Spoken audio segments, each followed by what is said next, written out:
John can proofread like, dude, I don't ever want John proofreading my stuff. John Combest can catch a proofreading error at like 70 yards like a sniper. That dude, he knows, and don't question him. If you write something and John Combest corrects it, don't argue. He's right. You're wrong. If John corrects you, thank him publicly.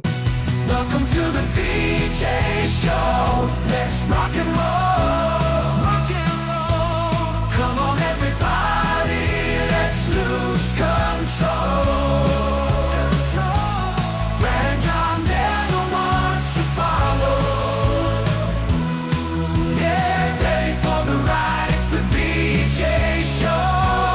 BJ Show. John Combest, I want to know if you proofread the fatmermaidsociety.com website yesterday. Did you proofread that for me? I did. I went there, and I sent a note to the lady that was the Fat Mermaid. What would you call her? The head mermaid from B Block yesterday, Brad. Yes. And she got so mad at me, and she said that I was throwing rocks at her online, but it turns out she was just hit by a bus, and she thought it was a rock. I was reading Your Mama Jokes yesterday with a member of the Combest family, and one of them was, your mama's so fat she got hit by a bus and thought it was a rock. If you don't know what we're talking about, yesterday we had a discussion of this woman who is promoting mermaids, and not just any mermaids, but fat mermaids. And I'm not kidding. Her website is, what is it? Fatmermaidsociety.com. Is that what it is? Something like that? Look at your bookmarks, Brad. I'm not sure. See whatever shows up on your OnlyFans account this month. And Info Dude says, mermaids' lives matter, Brad, so I shouldn't make fun of mermaids. Okay, that is John Combest. I am Brad Hildebrand. I am an American. John is a super right-wing conservative. And not only that, today, today is, John, today is Thursday? No, I have no idea. Is it so happy it's Thursday? No, today's my surgery day, although I'm not having surgery. Joe, you are not actually going in for your surgery. Are you really? No, this is the running joke that I have this standing Thursday because my doctor, my surgeon who's supposed to do my surgery only operates on certain days, and the days that I'm available for my surgery are Thursdays. So my little running joke is that every Thursday I'm on my medication, and I'm supposed to go off it like by Saturday or Sunday or something like that. So I've got like 5 days of not having medication before Thursday. But the problem is, then they call me on Monday and say, well, we're not going to be able to get you in this week. Go back on your medications. Okay, fine, whatever. So that's my goofy story. So I'm back on my medication, and then I will go off of it on, I guess, Sunday or Saturday, Sunday. I got to count 5 days back. I guess would be Sunday. So then I wait on Monday, and if they tell me they're going to get me in on Thursday, then I stay off my medication. I have my Thursday. So it could be next Thursday, or it could be the Thursday after that, or the Thursday after that, but it couldn't be the Thursday after the Thursday after the Thursday, because you know why that is, John?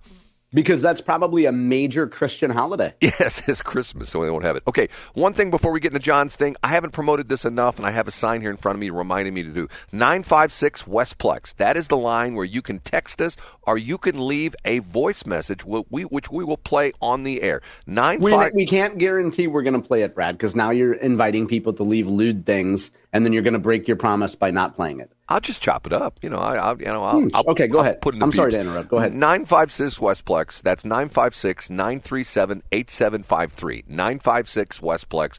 And yes, I know Westplex is 8 digits. If you text it, just text the first 7, which is 937-8753. Okay, that is John. Now, did that replace the apology prayer line? Like, do you move your credits over, or do you just write off the prayer apology line? No. Funny you should mention that, because I was going to go that one next. The apology line is 557, I'm sorry. 557, I am SORRY. Now, that one truly is a 7-digit number because of the fact that SORRY is 5 digits, and IM is 2, so 5 and 2 is 7, right? Thanks for the math, Brad. Keep going. 557, I'm sorry. If you feel bad about something that happened to you and you want to get off your chest, and you want us to essentially tell the world, you can be anonymous. You can even put your voice through a voice changer like they have in the movies, that little thing they hold, and it makes your voice sound like that. You can do that. Oh, yeah, you can sound like Stephen Hawking. Right. 557, I'm sorry, 956 Westplex. Okay, now it's time for John Combest, who every single day of his life puts together this incredible website which lists all the important stuff you should know about school in the state of Missouri. And certain things are so important that they come into the top 3. And we bring this guy in. What's your name again, sir? I'm Casey Kasem. And why do we hire you? We're on our way to the number one. That's what we do. And he starts off with... In third place. Brad, I'm going to do something out of character here. I'm going to ask you to retell one of your favorite stories. If you were sitting at a high school graduation back in your day and a speaker said something, what would you be shocked by, Brad? What would you could have heard at your high school graduation that would leave you flummoxed? The speaker in our day would say, students of Hazelwood High School, one of these days you'll be able to play the lottery, go to a casino right here in Missouri, buy marijuana and not get arrested, and bet on sports teams legally. That's what he would say. There you go. Now that we have that out of the way, a headline from Mark Zen, Fox 2 St. Louis. A new way to bet on anything hits Missouri. Mark Zen went to the Missouri Gaming Commission, the most recent get-together, the most recent powwow, and a hot topic were online markets like Kashi and Polymarket. They let users place a bet on just about anything. Folks that have listened to the Brad and John show for quite a while will remember Brad and I talking about this prior to the presidential election, when you could place bets on whether Donald Trump or Kamala Harris would win. Brad, you predicted that Kamala Harris, of course, would win. And so you would have lost some money. Good thing that you didn't bet on that. But you can bet on pretty much any cultural, political, or financial event. Now, here's what a gentleman named Ryan Butler, he's a senior editor of a gaming website called covers.com. He says, quote, major sports companies, including DraftKings, FanDuel, Fanatics, are all launching these prediction markets. They see them as the future. So, Brad, you say, John, are these legal? Are they quasi-legal? Here's what Jan Zimmerman, chair of the Missouri Gaming Commission, says. 10,000 questions out there at any given time that people can buy shares, yes or no, and all that. We'll be watching prediction markets pretty closely. Now, Mark goes on to note from both Jan Zimmerman and some of these betting experts, some of these betting observers, that some states have already sent cease and desist orders to these companies saying, hey, you can't be taking wagers on a presidential campaign or a WWE outcome. You can't take those bets here in our state. But it's really questionable of whether or not there's going to be any way to enforce these. So I guess this goes to show that even though sports betting is legal, it's not enough. You want to be able to bet on elections. You want to be able to bet on the outcome of a Stranger Things episode and everything like that, Brad. That's pretty good news, don't you think? John, it's the classic example of incrementalism. You know what I'm saying? What's that, Brad? What is incrementalism? Hold on a minute. Hold on.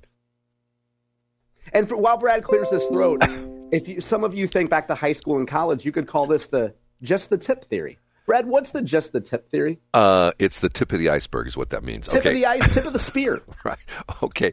So I'm a little confused. So you can't do that right now? You can't. No, you can do that. You can do that in Missouri. So you can bet DraftKings or whoever or Circa or Bet365 has. And you can say Brad won't actually follow through and have his gallbladder surgery. Yeah.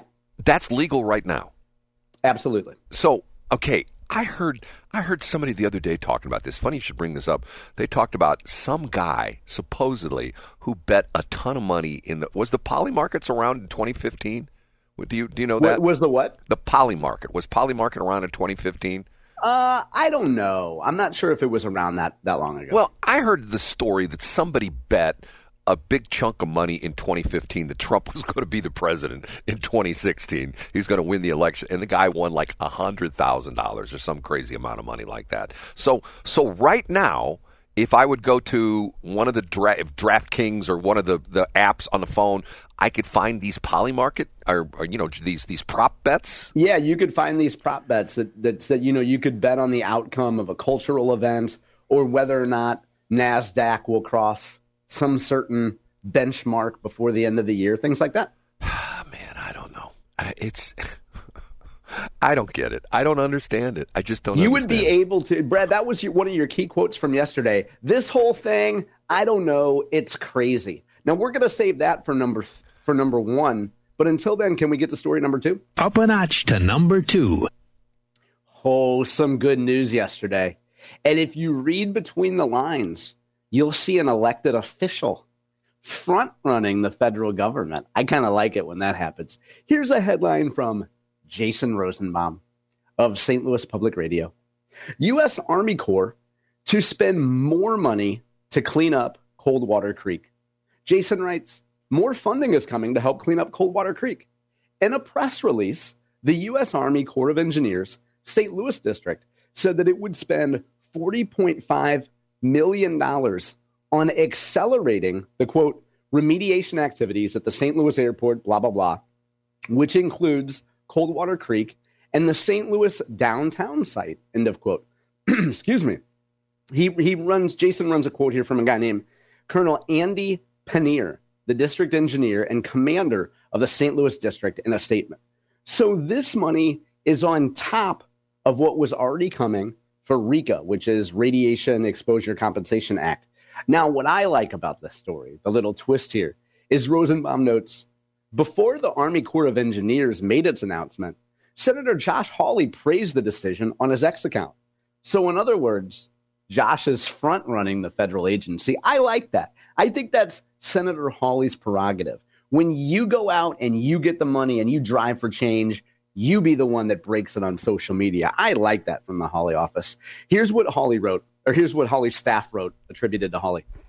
Finally, the Army Corps just confirmed to me that at my request, they will commit an additional $40.5 million for cleanup of Coldwater Creek. Hawley writes, long overdue. So there you go. Noted populist Josh Hawley bringing home even more bacon for Coldwater Creek. Good old Josh, the North County people of him. By the way, I know this is not to do with anything. Hold on just a minute. I don't cough till I come on the air. I think I'm allergic to you, John. Something from yesterday. You mentioned the fact that my favorite legislator, Ricky Schroeder, a.k.a. Nick Scheuer, spent 5 hours on his way from his home in Darden Prairie, wherever he lives, to the airport. Wasn't that what you said on Monday? Wasn't that the story you had? And? Oh, you dropped out there. What did you say again? I said, yeah, and? Okay. There's a big problem with that story. You know what the problem is? What's that, Brad? Does it have to do with a basement apartment? No, all he had to do was call him Adam Schnelting, and Adam Schnelting could have gotten to the airport in 45 minutes. Oh, in the fast lane. That's a great joke, Brad. Okay, ready for, what are we done? Number one? Is we number one already? Yeah, we're already at number one, Brad. Wow, man, we're moving right along this morning. The number one. In a timely follow-up to yesterday's top 3, in which we discussed the Francis Howell School District hiring a new superintendent, a shoe dropped yesterday. A headline from Monica Obradovic from the St. Louis Post-Dispatch. Missouri auditor accuses Francis Howell of impeding the superintendent payout probe. Just what we discussed yesterday, the questionable payout to the short-term superintendent, a guy named Michael Dominguez, who didn't actually work as a superintendent in Francis Howell. He was just given a bunch of money and went away. Scott Fitzpatrick says, whoa. On behalf of the taxpayers, we need a little bit more information. Let's make sure I do this justice, and I'll actually read you the first paragraph from Monica's page here. The state auditor's office has issued a subpoena to the Francis Howell School District, accusing it of impeding its investigation into the nearly $230,000 payout to the former superintendent, who never started work. Trevor Fox, spokesperson for Auditor Scott Fitzpatrick, on Wednesday said the auditor's office served the district with a subpoena as part of its look into the district separation. So we go on and on for a while. And what's kind of funny is the document says, hey, you need to show up at our office out here in Chesterfield in January 2026, January 7th, to be specific. Or if you don't want to show up, here's what you can do instead, district. We want, number one, an explanation of the reasons that led to the resignation of Michael Dominguez. Number two, an unredacted, closed meeting minutes related to the board's decision for a settlement agreement with Dominguez. And number three, Dominguez's employment application materials, as well as background and reference checks. So in other words, Fitzpatrick saying all the stuff that you guys say you can't provide and you can't talk about it, you're going to give it up. Give us this information or show up in person and answer our questions. Now, one more thing that I would add to this, I think it was unique that Monica Obradovic pointed this out, something that I didn't remember, Brad. Fitzpatrick says his office typically returns to agencies a year after they get low ratings to see how they've addressed audit findings. And you'll recall that a year ago, Francis Howell was rated, quote, poor after an audit concluded they were not transparent about the cost to build the newly rebuilt Francis Howell North High School. So in other words, Francis Howell got bad marks a year ago. Fitzpatrick comes back to see what's going on, see if they've actually been more transparent about their operations, finds out that they haven't. And now he says, come early January, get yourselves into my office to answer questions or take the easy way out and just send me all the stuff right now. So, Brad, can you imagine what if we actually get some answers about what really happened behind closed doors? Can they still plead the fact that that's privileged information because that's personnel, because that's what they've done so far? Can they? Yeah, they might be able to. And you bring up a good point, which is that there was a separation agreement between Dominguez and Francis Howell. Right. And it states that if any employment dispute, that they can only respond with a stock sentence. So what I'm guessing here, Brad, I'm guessing that Fitzpatrick's office is looking for this information, and then we won't be able to see it. I'm guessing we won't be able to get the unredacted documents, but that Fitzpatrick's office will be able to see it and then issue their own opinion, and then maybe even provide some sort of an interpretation that's a little bit more clear. But I'm not certain. That's my best guess. Interesting. So do you, John, look into your crystal ball. Do you think we'll finally find out what the real reason this dude got paid a year for doing nothing? Got paid, what, $250,000 for doing nothing? Yeah, I think my best guess is that I can't believe that at this point, nobody from the district has leaked it. And I'm sure there's real consequences for doing it. But in the age where there's no such thing as a secret anymore, I'm surprised nobody has leaked. And to their credit, like if you look at Monica Obradovic's coverage, she has pointed out that folks in Kansas, I believe it was Kansas, wherever he worked last, got a bunch of inquiries about pandemic loans, got a bunch of inquiries about how he treated staff. So the way I read it, that's Monica Obradovic telling us, hey, we kind of know the reason, and we can't say it's pandemic fraud. We can't say it's being verbally abusive to staff. But here's what we heard from people that he used to work with. You get what I'm saying? Yeah, I hear you. You know, this here we go again. This whole thing, it's just crazy, Brad. Well, it's this superintendent baloney. I mean, and where else has it happened in the area lately? Well, name a district in St. Charles County that's happened. I don't think it's happened in St. Charles, but it's happened in Fort Zumwalt and Wentzville and Francis Howell. It's happened in the city of St. Louis. All sorts of crazy stuff. Our favorite story is the Des Moines guy who we found out yesterday. The board found out that he did not have a PhD or an EDD. I can't remember which one his doctorate is in. And they said, and he lied about it. And they go, oh, that's okay. I mean, how many times, John, if I applied back in the day when you worked you wouldn't have gotten to the Monsanto, Brad. We would have checked your paperwork. I'm telling you, if I would have said, oh, I've got a master's degree from MIT in chemical engineering, and I've got a PhD in chemical engineering from UCLA School of Biotechnology, and it's all BS.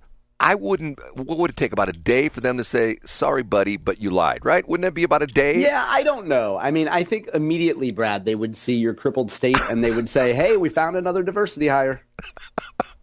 We can tell he grew up in the shadow of Coldwater Creek. Have you tried to watch him walk in a parking lot? Hey, do you know, this was one of my family members who told me this, okay?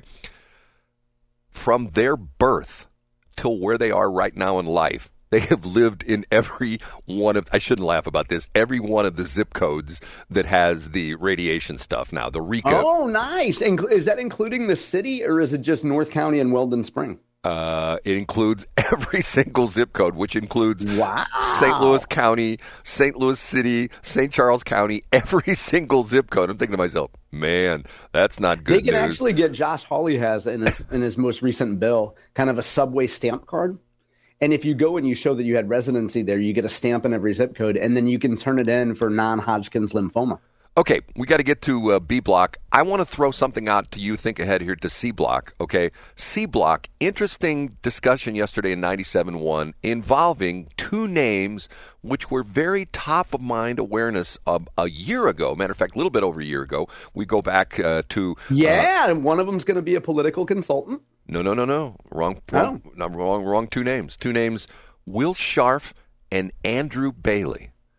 And oh, wow. Have they done anything since they left Missouri? The interesting thing about this is those two guys went from being everywhere in media to being nowhere. And it's interesting. Yeah. And remember, Brad, we'll talk about this in C Block. When both of them chose to go to D.C., how did you react? Did you say, wow, congratulations, or did you belittle them for their career choice? I did. I still belittle them for their career choice. Okay, there we go. We'll talk about that in C Block. Will Scharf, not so much, because he's got a position. He's standing next to Trump when he signs all his things. Yeah, and exactly when he took that position, Brad, you belittled him and you said, you literally said, do you want secretary in your title? And you used the word peon, Brad, and I corrected you at that time. I'm glad to see that you changed your tune on that, Brad.